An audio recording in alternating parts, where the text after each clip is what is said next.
Bukod po sa Araw ng Mga Puso, ginugunita rin ng mga Katoliko sa iba't ibang panig ng bansa ang Ash Wednesday. At mula po sa Baclaran Church sa Parañaque, may ulat on the spot si Maki Pulido. Maki?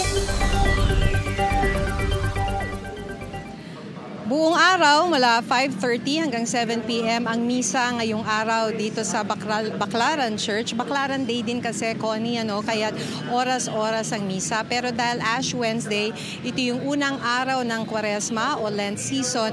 Dito pa lang sa entrance, pagpasok mo pa lang sa entrances ng Baclaran Church ay may mga madre o di kaya mga seminarista na nagpapahid ng abo sa noo ng mga Katoliko. So, alam mo yung pagpapahid ng abo ay external gesture ng pagbabalik loob sa Panginoon ngayong Kwaresma. Sa paniniwala ng simbahang Katoliko, mga Katoliko, sumisimbolo ito sa hiram na buhay ng tao at dahil sa abo rin babalik ang tao, mabuti maging karapat-dapat ang gawain at isipin sa Diyos.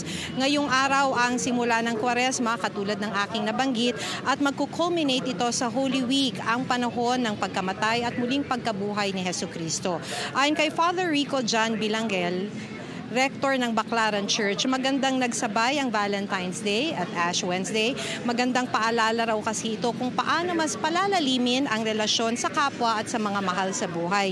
Higit pa sa yung mga nakagawian ng iba na mahal na restaurant, magde-date at magarbong regalo, mas mabuti raw na palalimin din ang pagmamahal sa Diyos at makipag-date na lang sa Panginoon sa simbahan. Narito ang pahayag ni Father Rico John Bilangel, ang Rector ng Baclaran Church.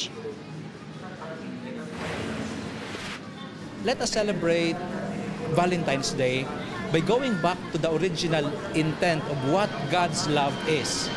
There is a beautiful message na nagkatugma yung pagdiriwang ng Araw ng Mga Puso at Miyerkules ng Abo. At the end of the day, it is about God's ultimate sacrifice and love.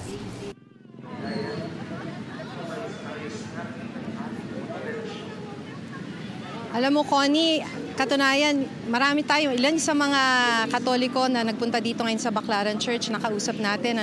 Yung iba mag-asawa, yung isa nga na nakausap natin, anniversary nila ngayong araw, wedding anniversary, 21 years na silang magkasama, tapos Valentine's Day pa yung kanilang anniversary. Pero dahil Ash Wednesday, mas pinili raw nila na dito magsimba dahil nga mas priority nila ang simba ngayong Ash Wednesday. Connie?